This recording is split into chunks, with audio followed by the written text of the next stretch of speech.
Class 8th, Lesson 1, Another Chance. दूसरा मौका. How often we wish for another chance to make a fresh beginning, a chance to blot out our mistakes and change failure into winning. अक्सर हम इच्छा करते हैं, अक्सर हम सोचते हैं कि हमें एक दूसरा मौका मिलना चाहिए, हमें एक दूसरे मौके की तलाश रहती है. To make a fresh beginning, ताकि हम एक नई शुरुआत कर सकें. A chance to blot out our mistakes and change failure into winning, एक ऐसा अवसर, एक ऐसा अपॉर्चुनिटी जिससे हम अपनी मिस्टेक्स को, अपनी गलतियों को मिटा सकें, ख़त्म कर सकें और अपनी असफलता को जीत में, सफलता में परिवर्तित कर सकें. यानी to blot out our mistakes, अपनी मिस्टेक्स को, गलतियों को ख़त्म कर सकें, मिटा सकें, यानी अपनी नई शुरुआत में उन पुरानी गलतियों को न दोहराएं. It does not take a new day to make a brand new start, और इसके लिए हमें किसी नए दिन की प्रतीक्षा करने की आवश्यकता नहीं है. इसके लिए किसी नए दिन की आवश्यकता भी नहीं है. To make a brand new start, एक नई शुरुआत करने के लिए. It only takes a deep desire to try with all our heart, इसके लिए केवल एक गहरी इच्छा की, हृदय से इच्छा की जरूरत है और एक ईमानदार कोशिश जो कि हृदय से, दिल से की जाए. यानी हम दिल से अगर एक ईमानदार कोशिश करें, एक गहरी इच्छा रखें एक नई शुरुआत के लिए, तो वो हम तुरंत कर सकते हैं. उसके लिए किसी नए दिन की आवश्यकता नहीं है.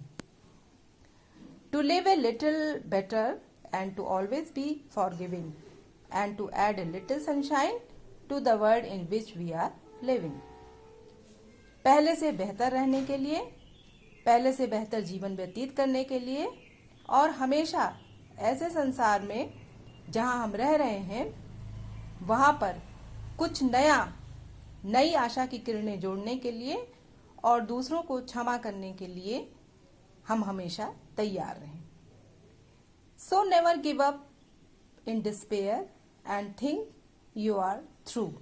इसलिए कभी भी पूर्ण निराशा के क्षणों में हमें कुछ छोड़ना नहीं चाहिए. यानी हमें अपने प्रयास, अपनी कोशिश निरंतर करनी चाहिए. And think you are through, लगातार, पूर्ण रूप से हमेशा कोशिश करते रहना चाहिए.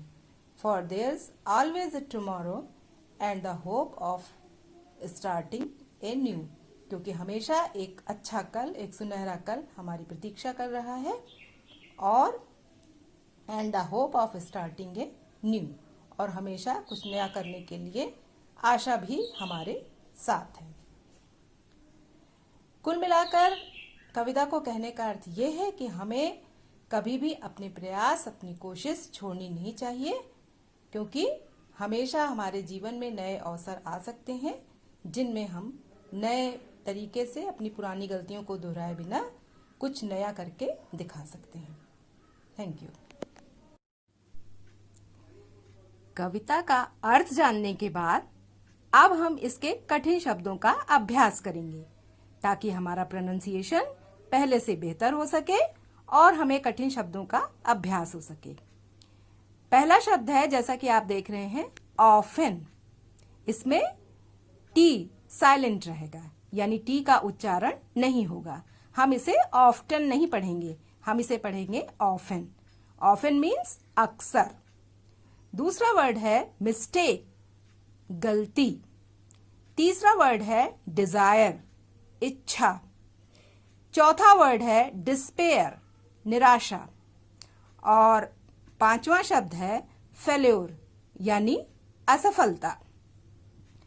कविता के कठिन शब्दों के अभ्यास के बाद हम कविता की जो लाइनें दी गई हैं ए ग्रुप में और बी ग्रुप में, इन्हें हम आपस में मैच कराएंगे, यानी हम इनकी आपस में तारतम्य बिठाएंगे. जैसे ए में दिया गया है chance to blot out, chance to blot out. इसे हम मैच करेंगे बी के पार्ट से, our mistakes. Chance to blot out our mistakes. दूसरा शब्द है, दूसरा लाइन है, दूसरी पंक्ति है, ओनली टेक्स, और इसको हम मैच कराएंगे ए डीप डिजायर से। इसी प्रकार टू ऐड ए लिटिल को सनशाइन से, और सो नेवर गिव अप को इन डिस्पेयर से मैच करेंगे।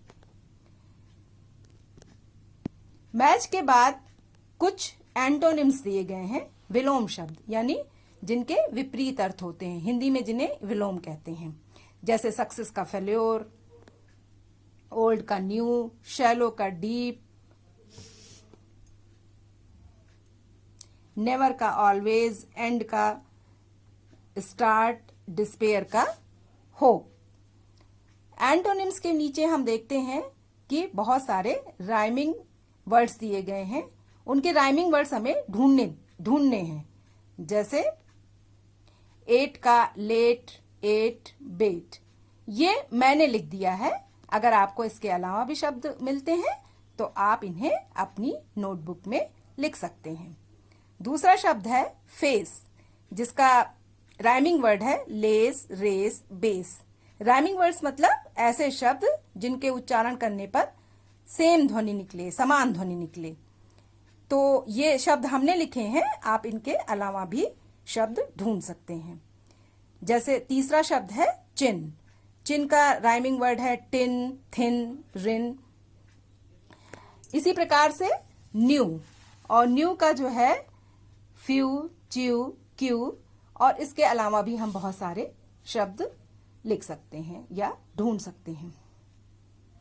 इसके बाद बच्चों एक बहुत ही मजेदार एक्टिविटी दी गई है, जिसमें हमें शब्दों की डिकोडिंग सिखाई गई है।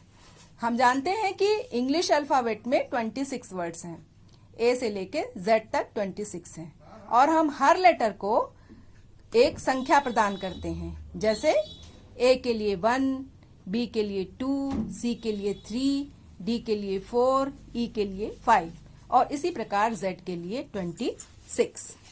अब इसमें कुछ शब्द दिए गए हैं जिन्हें हमें डिकोड करना है।